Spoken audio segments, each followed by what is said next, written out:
আপনি কি করলেন? আমি মালাকে বিয়ে করে ফেলেছি। কি? এতে 2 লক্ষ টাকা আছে আর কাজ শেষে বাকিটা। এই দেখো ছবি। কি কোথায় যাচ্ছ? শাহিন রবিন কাকার ঘরে কাটা আগুন ধরে দিয়েছে, মালা মনে হয় আর বেশি নেই। মালা! বাবা, এই দেখো তোমার জন্য খাবার লেসছি, খেয়ে নাও। তুই ওপরেই দাঁড়া, এই খাওয়াটা মেরে আমি আসছি।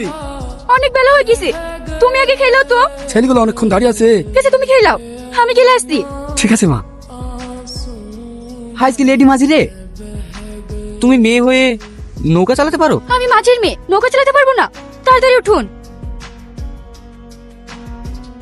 বাহ, সত্যি তুমি তো ভালো নৌকা চালাতে পারো। কি রে, নৌকা ফিরে গেছে, নামবি না? হ্যাঁ। এই, তুই যে মাছের মেয়ের দিক থেকে চোখ ফিরাতেই পারছিলি না। মাছের মেয়ে হলে হবে না? কত সুন্দর দেখতে, দেখেছিস? কি রে, 10টা বাজতে চললো, এখনো শুয়ে আছিস যে? কলেজে যাবি না? মা, তুমি কাঁচা ঘুমটা ভাঙিয়ে দিলে তো।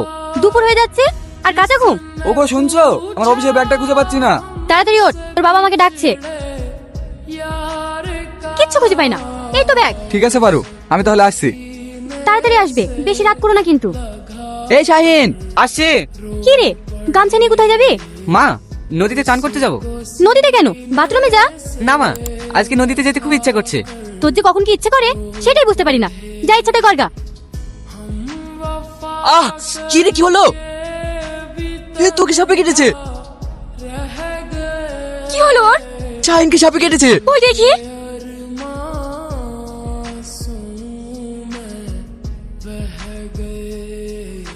এই মালা, এখন কি হবে? আমার দাদু কিন্তু ওজা ছিল, আমাকে একটা গাছ কিনে দিয়েছিল। ওই গাছটা খেলে সঙ্গে সঙ্গে বেশ পানি হয়ে যাবে।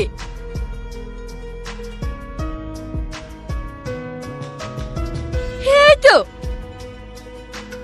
এই শেকড়টা যাবে, খেয়ে নাও, এক্ষুনি ঠিক হয়ে যাবে। তুমি তো সব কাজ জানো, নৌকা চালাতে পারো, আবার উস্তাদিও করতে পারো। এটা আমার দাদু শিখে দিয়েছে, আমার দাদু ওজা ছিল তো তাই। কি রে, যেতে পারবি তো? কই, আর অসুবিধা হচ্ছে না তো? চ। এই গাছটা রাতে একবার খেয়ে নিও। কি হলো, লাও। হ্যাঁ। কি রে, কি হয়েছে? পায়ে অন্য বাধা কেন? মাসিমা, শাহিনকে সাপে কেটেছে। তো এক্ষুনি হাসপাতাল নিয়ে যেতে হবে। না মা, আর কোথাও যেতে হবে না। এই গাছটা আমাকে একটা মেয়ে দিয়েছে, এটা খেয়ে আমি সুস্থ হয়ে গিয়েছি। ঠিক আছে, ঘরে চ। বাবা, তোমার শরীর খারাপ আর তুমি ঘাটে যাচ্ছ? মারে, আমরা গরিব মানুষ, কাজ না করলে খেতে পাবো বল? না, তোমার শরীর খারাপ, আমি তোমাকে যেতে দেবো না। পাগলি মেয়ে কোথাকার, তুই যখন আমার জন্য খাবার নিয়ে যাবি তখন ওষুধটা নিয়ে যাস। আমি একটা ওষুধ খেলে ঠিক হয়ে যাবো।